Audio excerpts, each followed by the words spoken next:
What's up everybody, this is Alex Yu, you're watching the Ragin Ronin review. Today is about favorite movies. When you meet somebody who's also a movie buff, a lot of times you always ask each other, okay, what's your favorite movie? Well, that question doesn't really work because everybody's always going to answer, oh, there's so many, I can't really put my finger on one of them. The best way to go about it is separating them by genre.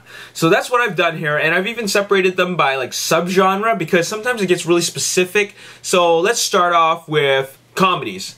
My all-time favorite comedies are, in no particular order, Dumb and Dumber, Spaceballs, and Bill and Ted's Excellent Adventure. Spaceball has a very unique story to it, and when I was young, I always got my dad to rent Spaceballs for me and my brother when my parents would go out. Whenever they go out, it's movie time for us. It's always movie and pizza.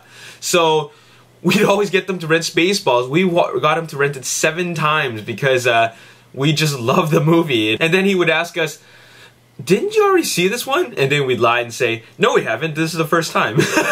It was just so hilarious. The scene about like, who made that man a gunner? I did, sir. Who is he? He's an asshole. That scene just, that never fails to get me. That scene is just as funny as Leslie Nielsen's, surely you don't expect me to fly this plane, do you? Of course I do. And don't call me Shirley. Alright, let's go with action now.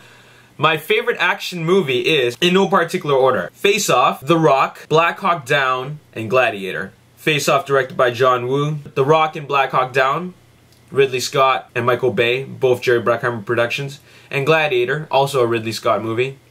Now, my favorite sci-fi action is 2 James Cameron movies, Aliens and Terminator 2, Judgment Day, Transformers, the very first one, and The Matrix. My favorite dramas are Pulp Fiction, Casino, and Goodfellas, Martin Scorsese. I love gangster movies, especially ones talking about the mob. Those two are the best. Now here's my favorite time travel movies. Back to the Future was an awesome time travel movie. It was just such a charming movie, and it was funny too.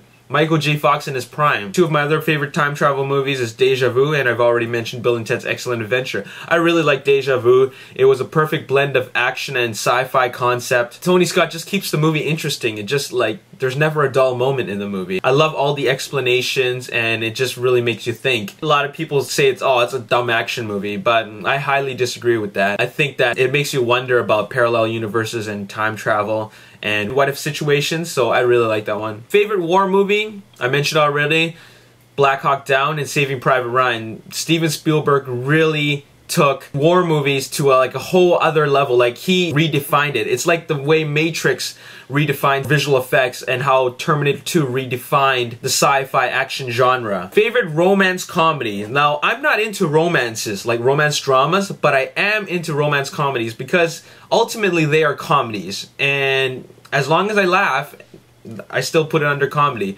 So, comedies with romance in them. I really like Jerry Maguire because that was, not only was it inspirational, but it was all acting on Tom Cruise's part. It was just driven all by his character and his acting, and which I thought was absolutely superb and very engaging. Next one is Hitch.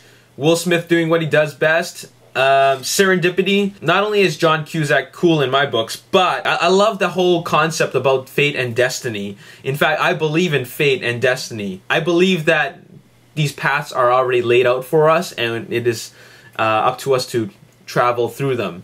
So that's what I liked about it, because I could totally relate to it. The other one is The Holiday. The Holiday was a surprisingly good movie with Jude Law and Jack Black.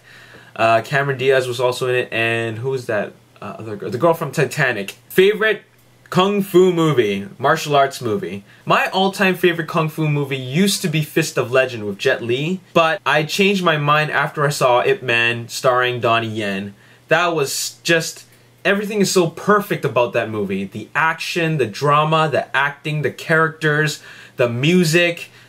It just really, when I watched it, I had to watch it again right after. It was amazing. I also like Fist of Legend, as I mentioned before, and an old Jackie Chan movie in the 80s called Armor of the Gods. My dad actually took my brother and I to the theater in Chinatown, when there used to be theaters in Chinatown, to watch Armor of the Gods. If you haven't watched it, check it out. It is hilarious and it is great action. Like, Jackie Chan at his prime, he's so athletic in that movie. And it was literally the first time I've ever seen Jackie Chan in a movie before. Favorite superhero movies? There's actually a lot, but I've really just narrowed it down to these few. Spider-Man 2, The Dark Knight, Batman Begins, and Iron Man.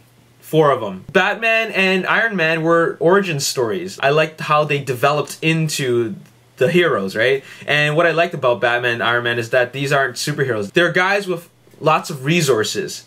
And The Dark Knight just took it to a whole other level when you brought in an amazing villain. And the reason why I like Spider-Man 2 was because although Spider-Man is awesome, and I actually should put that on the list, but Spider-Man 2 just really upped the action while still keeping the story and the characters there. Because a lot of times when, for example, Transformers Revenge of the Fallen, you know, they just want to make it bigger. They sacrifice, like, the story, but, you know, that was a writer's strike. I don't even want to go into that, but that's an example of a sequel getting too big, like making the action too big, and forgetting about the other more important elements, right? That's why I really like Spider-Man 2. Favorite anime movie? Japanese animation. I really like Macross, Love Do You Remember. It's really old, but that is my all-time favorite anime movie. And My Neighbor Totoro, Tonari no Totoro. That is just such a great movie. It's like it's a children's cartoon, but it just really makes you feel good when you watch it. My favorite CG animated film. I don't watch a whole lot of CG films, like, you know, like Pixar. I keep on thinking that they're too kiddish. You know, maybe they'll throw out a dance number. I haven't watched a whole lot of these. I like the Shrek series. I like the first one because I find the humor is very kind of a borderline between kiddish and mature. I like that kind of that content. But that's not one of my favorite CG animated films. My all-time favorite CG animated film is actually based off of Final Fantasy, the video game from Japan. Final Fantasy Advent Children. It blew me away. I didn't make a whole lot of sense out of the story, but it just blew my mind. I watched it 3 times in one day. Like, after I watched it, I had to watch it right after. And then I waited a little bit and then watched it again. It just, oh my god, it was amazing, and it gave you goosebumps. Now, let's talk about some of my favorite directors. Some of you already know who it is. Michael Bay, Tony Scott, Ridley Scott, Michael Mann, John Woo. I don't like John Woo as much as I did before. Like, I liked them pre-Mission Impossible 2. Anything after that, I didn't really care about. Quentin Tarantino, of course. I love Tarantino films. Robert Rodriguez, a very inspirational director. Christopher Nolan, just creates amazing stories. Zack Snyder, a very visual director. 300 really sold me on his style. James Cameron, of course, love all his movies. Steven Spielberg, Guy Ritchie, obviously Snatch, Lock, Stock, and Two Smoking Barrels, really awesome. And of course Sherlock Holmes. Martin Scorsese. Finally, I almost forgot to mention this guy. He's not even like a feature film director. He's a director of YouTube short films, and that's Freddie Wong. Look him up, Freddie W. He probably directs action way better than a lot of Hollywood directors out there. He's really talented. Movies that I can watch over and over and over and over again. There's only a few of them. And I'm talking about movies that I can watch today, and then I can watch it the next day and not be bored, and then I can watch it the day after that and still not be bored. And that is Transformers, Gladiator, Pulp Fiction, V for Vendetta, and Inception. These are 5 movies that I just don't get bored of them. Every moment of it is great to me. Now you got to know a little more about my taste in movies. Some of you might agree with my choices, some of you might think it's questionable, but it really doesn't matter because everybody's got their own opinion. Now check out my next video when I show you my movie library. This is Alex Yu, and you're watching the Ragin Ronin Review. Peace. You know what? We're a bunch of movie buffs, at least some of you are, and let's talk about my movie collection. And so here it is. I have over 1,000 movies.